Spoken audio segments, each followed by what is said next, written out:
नमस्ते फ्रेंड, कैसे हैं आप सभी। मैं बिहार की बेटी, झारखंड की बहू, आप सबों का मम्मास ब्लॉग में बहुत बहुत स्वागत करती हूँ। मैं महाशिवरात्रि पर विशेष लेकर आई हूँ, एपिसोड लेकर आई हूँ फ्रेंड्स। तो आज मैं बता रही हूँ आप लोग को कि कैसे करें व्रत, पूजन और उपासना, इसका क्या महत्व है, इसकी विधि क्या है, सारी बातें मैं आप लोगों के साथ शेयर कर रही हूँ। महाशिवरात्रि 8 मार्च को फाल्गुन मास की कृष्ण चतुर्दशी को होती है। भगवान शिव की पूजा अर्चना करने के लिए प्रत्येक माह के कृष्ण पक्ष की चतुर्थी तिथि को व्रत रखा जाता है, लेकिन सबसे बड़ी शिवरात्रि महाशिवरात्रि कहलाती है। गरुड़ पुराण के अनुसार शिवरात्रि से एक दिन पूर्व त्रयोदशी तिथि में शिव जी की पूजा करनी चाहिए और व्रत का संकल्प लेना चाहिए। इसके उपरांत चतुर्थी तिथि को निराहार रहना चाहिए। महाशिवरात्रि के दिन भगवान शिव को गंगा जल चढ़ाने से विशेष पुण्य प्राप्त होता है। शिवरात्रि के प्रदोष काल में स्फटिक शिवलिंग को शुद्ध गंगा जल, दही, दूध, घी, शहद और शक्कर से स्नान करवाकर धूप दीप जलाकर मंत्र का जाप करने से समस्त बाधाओं का शमन होता है। बीमारी से परेशान होने पर और प्राणों की रक्षा के लिए मृत्युंजय मंत्र का जप करना चाहिए। याद रहे, महामृत्युंजय मंत्र का जाप रुद्राक्ष माला के साथ ही करना चाहिए।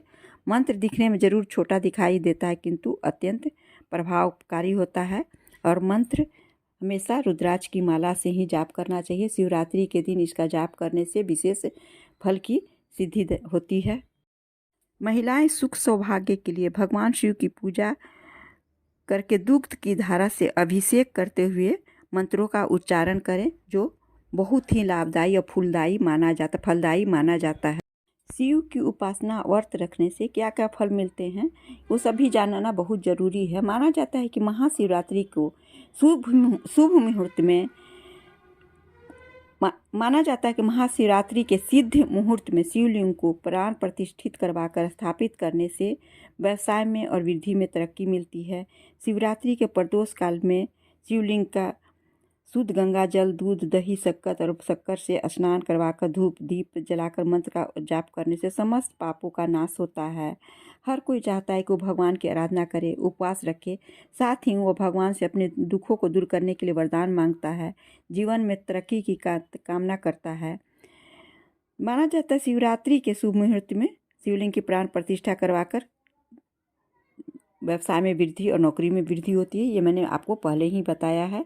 महाशिवरात्रि के दिन भगवान शिव की मूर्ति या शिवलिंग की पंचामृत से स्नान कराकर ओम नमः शिवाय मंत्र से पूजा करनी चाहिए। इसके बाद रात्रि के चारों प्रहर में शिव जी की पूजा करना चाहिए और अगले दिन प्रातःकाल ब्राह्मणों को दान दक्षिणा देकर व्रत का पालन करना चाहिए।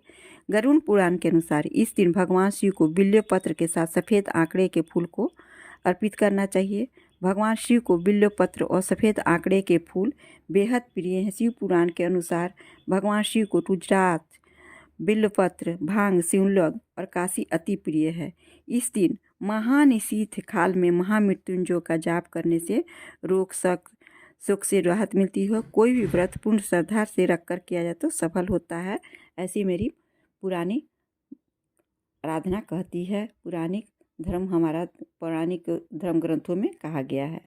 परोपकार करने के लिए महाशिवरात्रि का दिवस होना भी आवश्यक नहीं है। पुराण में 4 प्रकार के शिवरात्रि पूजन का वर्णन है। मासिक शिवरात्रि, प्रथम आती शिवरात्रि तथा महाशिवरात्रि। पुराण वर्णित अंतिम शिवरात्रि है नित्य शिवरात्रि। वस्तुतः प्रत्येक रात्रि ही शिवरात्रि है। अगर हम उन परम कल्याणकारी आशुतोष भगवान में समय को लीन कर दें तथा भगवान कल्याण के मार्ग का अनुसरण करें तो वही शिवरात्रि का सच्चा व्रत कहलाता है। शिवरात्रि की असली कहानी क्या है? हिंदू पौराणिक कथाओं के अनुसार इस रात भगवान शिव ने अपनी दिव्य पत्नी मां शक्ति से दूसरी बार विवाह किया था। यह उनके दिव्य मिलन के उत्सव में है कि उस दिन को भगवान शिव की रात के रूप में मनाया जाता है, ऐसी मेरी धार्मिक कथाओं का कहना है। शिवरात्रि व्रत कैसे करना चाहिए? शिवरात्रि के दिन सुबह जल्दी स्नान आदि कर निवृत्त हो जाएं। घर के मंदिर में भोलेनाथ की पूजा अर्चना करें और व्रत का संकल्प करें। पूजा करते समय याद रखें कि आपका मुख पूर्व या उत्तर दिशा की ओर होना चाहिए। ओम नमः शिवाय मंत्र का जाप कम से कम 108 बार करें। शिवरात्रि के दिन आप पूरे दिन का व्रत रख सकते हैं। मान्यता है कि शिवरात्रि का व्रत रखने से अविवाहित महिलाओं की शादी जल्दी होती है।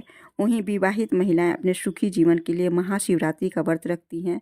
महाशिवरात्रि के संबंध में एक मान्यता है कि इस दिन भगवान शिव और माता पार्वती का विवाह हुआ था। वहीं ईशान संहिता के अनुसार इस दिन भगवान शिव प्रकट हुए थे। महाशिवरात्रि और शिवरात्रि में अंतर क्या है? प्रत्येक मंथ पड़ने वाली शिवरात्रि और ये फाल्गु मास में पड़ने वाली शिवरात्रि, महाशिवरात्रि में अंतर क्या है, वो भी मैं आप लोगों के साथ बता रही हूँ, शेयर कर रही हूँ।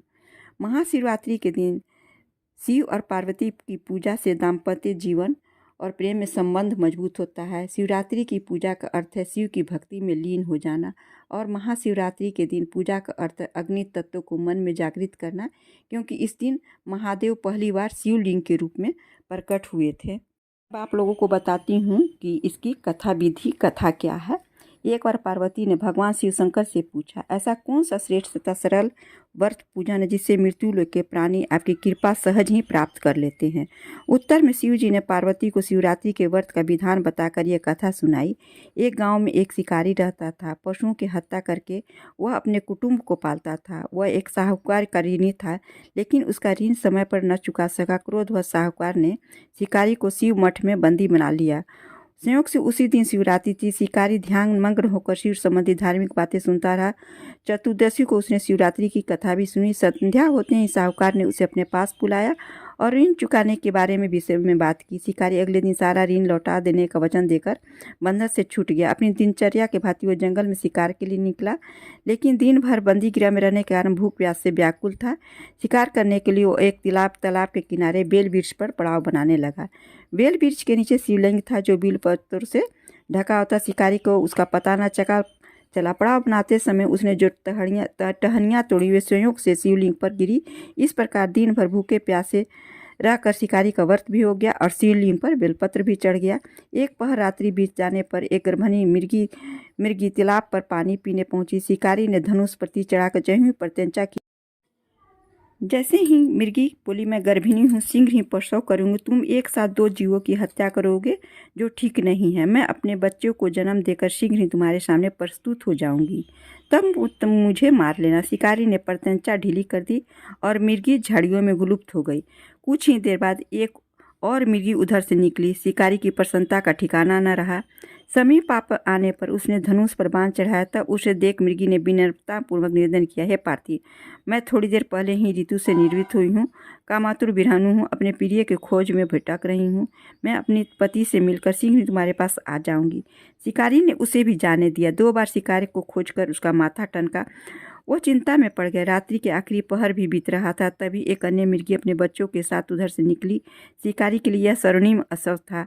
उसने धनुष पर तीर चढ़ाने में देर न लगाई। वह तीर छोड़ने वाला ही था कि मिर्गी बोली, हे पार्थी, मैं इन बच्चों के पिता को हवाले कर लौटाऊंगी। इस समय मुझे मत मारना। शिकारी हंसा और बोला, सामने आए शिकार को छोड़ दूं, मैं ऐसा मूर्ख नहीं। इससे पहले भी मैं 2 बार अपना शिकार खो चुका हूँ। मेरे बच्चे भूख प्यास से तड़प रहे होंगे। उत्तर में मिर्गी ने कहा, जैसे तुम्हें अपने बच्चों की चिंता सता रही है, ठीक वैसे ही मुझे भी अपने सिर्फ बच्चों के नाम पर मैं थोड़ी देर के लिए जीवन दान मांग रही हूँ। पार्थी, मेरा विश्वास कर, मैं इनके पिता के पास छोड़कर तुरंत लौटने की प्रतिज्ञा करती हूँ। मिर्गी के दिन समर्थन सुनकर शिकारी को उस पर दया आ गई। उसने उस मिर्गी को भी जाने दिया। शिकार के अभाव में बेल वृक्ष पर बैठा शिकारी बेल पत्र तोड़ तोड़ कर नीचे फेंकता जा रहा था। पौ फटने को हुई तो एक हष्ट पुष्ट मिर्ग उस रास्ते पर आया। शिकारी ने सोच लिया कि इसका शिकार वह अवश्य करेगा।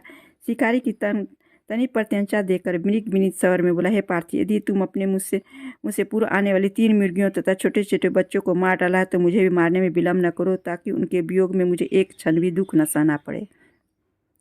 मैं उन मिर्गियों का पति हूँ। यदि तुमने उन्हें जीवन दान दिया है तो मुझे भी कुछ क्षण जीवन दान देने की कृपा करो। मैं उनसे मिलकर तुम्हारे सामने उपस्थित हो जाऊँगा। रात भर उपवास, रात्रि जागरण और अनजाने में बेलपत्र से शिवलिंग की पूजा के प्रभाव से शिकारी दयालु हो गया था। उसने हिरण को भी जाने दिया। उसके मन में भक्ति की भावना प्रकट हो गई और वह पुराने कर्मों को सोचकर पश्चाताप करने लगा। तभी उसने देखा कि हिरण का पूरा परिवार शिकार के लिए उसके पास आ गया। यह देखकर वह और करुणामय हो गया और रोने लगा। उस शिकारी ने हिरण परिवार को जीवन दे दिया और स्वयं हिंसा को छोड़कर दया के मार्ग पर चलने लगा। शिव कृपा से शिकारी तथा हिरण का परिवार मोक्ष को प्राप्त